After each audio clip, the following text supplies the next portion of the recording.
How much further can this goddamn team fall down the rabbit hole? I have no idea. I don't have the answers. So what's going on, everyone? Welcome back to TTP Sports. And before we get into another Flyers loss, their 7th in a row, this time against the New York Rangers, the most important thing you can do is hit that subscribe button. I will greatly appreciate that. So if you're a new viewer to the channel looking for all the latest Philadelphia sports recaps, news, and events, this is the channel to join. It's been a very miserable time lately, but it's either miserable or great, depending on the outcome. If you are a current viewer to the channel, I am grateful for you being here that long. I think you're crazy for doing that, but I am very grateful at the same time. So let's grow this thing together, get it over 400 subs, and continue to move on from there. So the Flyers lose their 7th straight game to the New York Rangers by a score of 4-1. Going back to last year, this was a team that embarrassed us multiple times, losing that 9-0 game, losing 8-3, and now you lose the first game of the season to this team by a score of 4-1 in Madison Square Garden. Once again, the power play just isn't cutting it. It just isn't doing anything. Can't score. You're leaving your goaltender out to dry. You're getting hemmed in your own zone. And there were moments where this team, controlled the pace of play. They had some chances in the zone. It doesn't mean anything when you don't cash in on your opportunities. It just doesn't. When you're getting good looks on the power play, how many more times are you going to say that night in and night out, game after game, until you finally put one into the net? Yes, your power play had good chances tonight. It doesn't fucking matter when you don't score. You had 9 minutes of power play time in this game. You had 3 power plays in total. You had that huge 5-minute power play in the second period when you were down 3-0 to get back into this game. You had a power play going into the third period. Final seconds of the second period, you had a power play to start the third. And then you get a power play to end the game. Last 5 minutes. And you don't score on any of them. You just don't. It's weird, too, because the first couple of minutes of the game, I thought it was a nice back and forth pace. Rangers had some chances, Flyers had some chances, Coots had a chance in the slot, but then Morgan Frost takes a terrible high-sticking penalty, and that's basically, once the one mistake happened, it just completely fell downhill. Remind you of last season a little bit, when they would have, good starts to the game, but then they made that one mistake that would just turn into an entire turmoil going down the rest of the game because, it just completely falls apart. It's kind of what it feeling like right now. It is. It really is. Frost takes the penalty. Trouba scores on the power play. Should have got a block there, even though there were 4 different people screening Carter Hart. Had no idea where the puck was. Becomes a 1-0 Rangers lead. And the Rangers basically control the rest of the pace from there. Carter Hart, even before this, going into this situation, you also lose Joel Farabee in this game in that first period halfway through. Takes a heavy collision into the boards. Really goes in hard there on his left arm. Just right now looks like he couldn't even put pressure on that thing. And when he was getting off of the ice, he was on that ice for the second Ranger goal. I have no idea why he was out there to begin with. But as soon as the Rangers scored that goal, he went into the locker room and didn't return the rest of the game. Upper body injury. And honest to God, that looks like the same thing that happened to Morgan Frost last season when he got out for the rest of the season. And honestly, worst case scenario, that's a separated shoulder, and he's going to be out a while if that's the case. Hopefully it isn't, because Farabee has, been our only scorer in the past couple of games. Well, consistently at least. So that's definitely a major blow. I feel bad for him. I don't feel bad for the team, though. Definitely don't. Because basically this team is a walking hospital room at this point. It's not an excuse. I'm not using that as an excuse at all. But at this point, the injuries are just getting ridiculous with this team. It just is. Feels like every other game now you're losing someone. You don't have Nate Thompson now for an extended period of time because he had surgery. Okay, Kevin Hayes returned to this game, and now you lose Joel Farabee. And honestly, with the way it looked, he could be out a while. Could be. That really looked like it was a separated shoulder. It really did. So, Farabee gets hit. Carter Hart, before the Rangers' goal, made an incredible glove save. You wish your team would build momentum off that, right? Your goalie just robs the Rangers. But no, because the Rangers the very next shift, making a couple of nice passing plays between Fox and Artemi Panarin, finds Hunt going one-on-one with Ivan Provorov, Ivan Provorov with the worst man coverage I've ever seen possible. He has no idea what the fuck he's doing on this play. He gets literally outplayed by Hunt, who scored his third goal of the year, making this guy look like he is Artemi Panarin going one-on-one. And yeah, maybe this is a goal Carter Hart wants back, but Ivan Provorov has to be better on that play. He gave this guy away. He just got outclassed by this guy. Ridiculous. Absolutely ridiculous. It becomes 2-0 Rangers. And it felt like that the rest of the way, the entire period. The Flyers barely got their chances. Basically, at the end of this first period, it was all Rangers from there. It just felt like everything was breaking down. Everything. You get that good start. You make that one mistake. Everything just, turmoil at that point. Everything just falls apart. Ridiculous. Absolutely ridiculous, and it's becoming hard to watch. It really is. And then you go into the second period, horrible turnover by Scott Laughton in the defensive zone. Like literally 3 forwards are up. Scott Laughton's trying to break the puck out, gets stopped in there. I think it was by Trouba, and that's all she said because one and too many passes, tic-tac-toe. It's Chris Kreider getting his 6th goal of the season, bearing it by Carter Hart, making it 3-0 early in the second period. Ridiculous. All the mistakes in the world. And now it's 3-0. I feel bad for Carter Hart. I do. It kind of feels like there's going to be that one scenario where they have another game like this. Carter Hart's going to, start breaking his stick like he did last year. I feel bad for him. I feel bad for Jones. Because at this point, those two were stealing games for us. And now they're starting to let in goals, and we can't score? Oh, yeah, that's a major issue. Major issue. But then, you get a break. You get a 5-minute power play. Because Hunt, actually, he gets called for charging on Justin Braun. They called it a 5-minute major. So he got the game misconduct, and he gets the 5 minutes. I know this one could be a little questionable, but for the Flyers, this is your moment to get back into the game. This is your moment to wake up. Yeah, you had chances. Igor Shesterkin was amazing. This game. And I don't care how many good looks you got on that power play. I don't care. Because we say it literally every game. Oh, the power play looked better today. Oh, the power play had some good chances in this game too. What does it matter if you're not putting the puck into the net? It just doesn't. It does not at all matter. It just doesn't. So you can't score on a 5-minute major. You weren't winning this game. Or you weren't even good luck coming back into this game. I honestly, winning was out of the question at this point.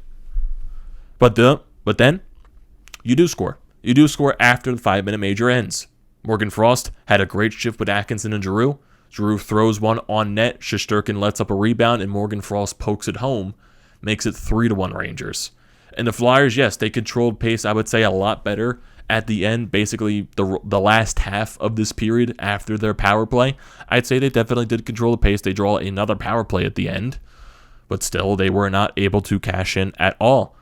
A couple of odd man rushes as well. Scott Laughton had one.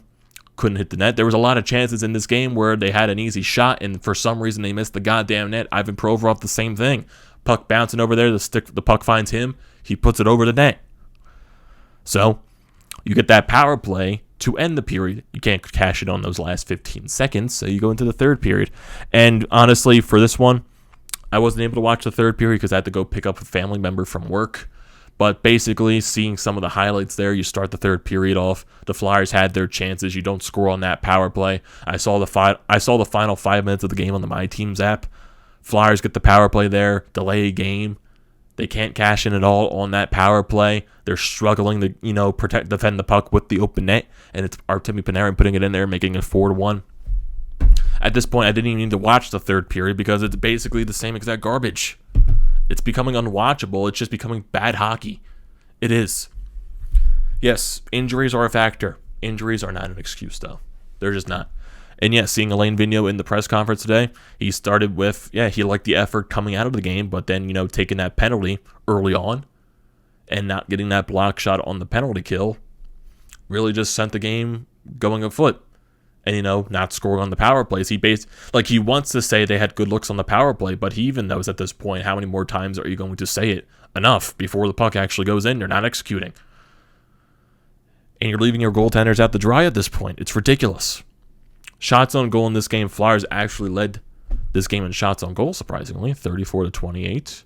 Led in faceoff percentage, 51%. They go over 3 on the power play and 1 for 2 on the penalty kill. Physical game on the Rangers side, 21 hits to 11. Block shots in favor of the Rangers, 15-10. A lot of giveaways in this game, too, 13-19 in favor of the Rangers. Shots per period, first period, 15-11 shots in favor of New York. The Flyers basically showed, they had a really good second period. Sadly, they were not able to cash in. They just weren't. 16 shots in favor of the Flyers to 5 for the Rangers. But at this point, you're saying it too many times where, power play had chances. The power play had chances. It doesn't matter if they don't score.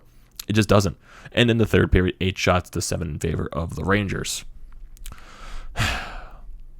Feel like I'm just saying the same shit every single game. I am. I just am. Because at this point in the season, you're on a 7-game losing streak right now.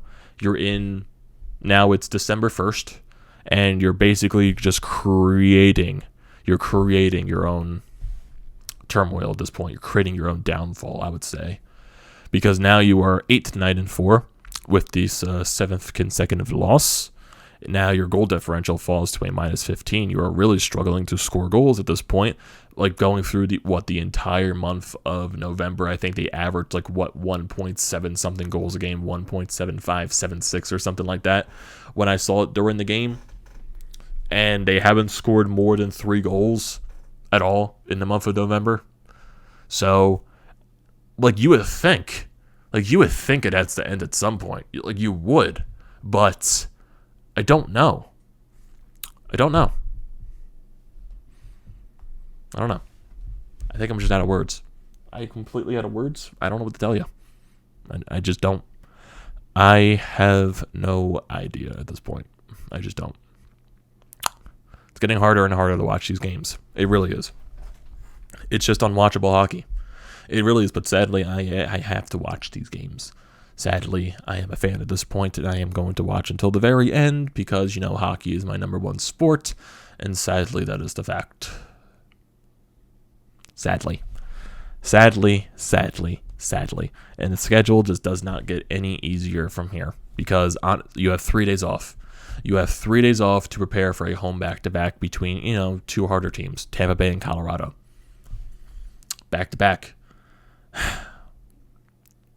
And honestly, I can even say they're not even going to win these 2 games. Because I am fully confident saying, honestly, you could see a 9-game losing streak at this point.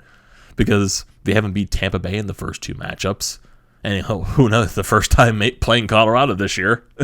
And Colorado was one of the best teams in the league. Directly after playing Tampa too. And then you got the Devils, who you just lost to on Sunday.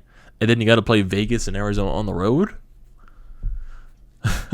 I could see pencil it right here.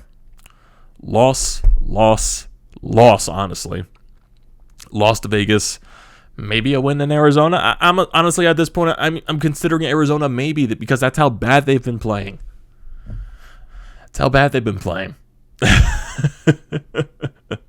Oh, man. This team is driving me nuts. They are, and sadly, I am still going to watch. I'm speechless. I'm so speechless at this point. There's just nothing else to say without saying the same shit because it's the same shit every single game. They're struggling to score goals. They're getting dominated in their own zone. They're leaving their goalies at the dry. And now at this point, goalies are not able to steal the games from them. They're letting in goals at this point. And now when the goalies start letting in those goals and you can't score, you're not going to win games. Simple as that. It's as simple as that. And yes, the injuries do not help. And yes, now losing Joel Farabee isn't going to help even more. It's still not an excuse. I know there are many other teams in this league that are dealing with injuries right now, a lot of injuries, and they're still finding ways to win. This Flyers team is not. I don't know what the issue is. I don't know if it's coaching. I don't know if it's personnel. I don't know if it's anything. Hell, Chuck Fletcher's press conference yesterday really didn't give you any insight. Just didn't. But if this thing continues to, go downwards, wouldn't be surprised if any of these coaches got fired. Because if it continues to go downward like this coaching staff is not going to survive this season. They're just not. They're just not. But I have no idea when this is going to end. We have no idea when this is going to end. Hopefully it does eventually end so we can actually, talk about a win. Be nice to talk about a win. Haven't had a win since what? Calgary? At this point, it's been 2 weeks. 2 weeks since the last Flyers victory. Yeah, it's been a while. 7-game losing streak. Embarrassing. Absolutely embarrassing, and they continue to dig a hole for themselves in this division. Because honestly, if you have a struggling month of December, you're not going anywhere. You're not winning in this division. You're not doing anything in this division if you continue to go down this rabbit hole in December. You're just not. And the schedule just doesn't get any easier from here. That's how I see it. So, I have no more thoughts, anyone, because my mind is broken. So, what are your thoughts on this game? What are your thoughts on this Flyers team? Are you still going to be watching? Are you crazy enough to watch? I want to hear all those thoughts and opinions down in the comment section below. So don't forget to leave those down there. Don't forget to drop a like on this video. Do not forget to check out the Painted Lines, which I'm a part of. Their links are down in the description below. Also, don't forget to check out the links to BrodesMedia, the Florida Pod merch website, and also Flyers Nitty Gritty. All that good stuff is down in the description below. And like I said at the beginning of the video, the most important thing you can do is hit that sub button. I will greatly appreciate that, and I will see you next time.